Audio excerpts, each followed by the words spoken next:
ইরাকের বিপক্ষে গোলশূন্য ড্র করে টানা তৃতীয়বারের মতো ফিফা বিশ্বকাপের মূল পর্বে খেলার যোগ্যতা অর্জন করেছে সৌদি আরব।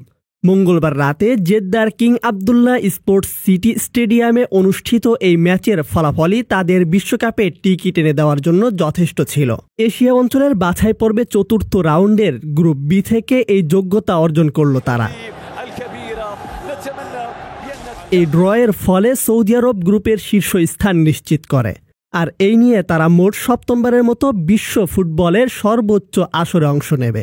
ম্যাচটি যদিও গোলশূন্যভাবে শেষ হয়েছে, তবে সৌদি আরবের জন্য এই এক পয়েন্টই ছিল মহামূল্যবান। অন্যদিকে গ্রুপ রানার্স আপ হওয়ায় ইরাকের বিশ্বকাপের স্বপ্ন এখনও শেষ হয়ে যায়নি।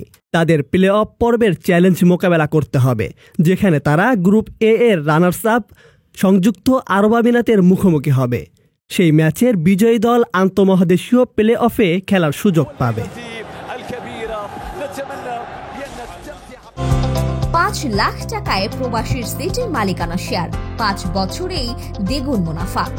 আপনার স্বপ্নকে সম্পদে পরিণত করতে আজই কল করুন স্ক্রিনে দেওয়া নাম্বারে।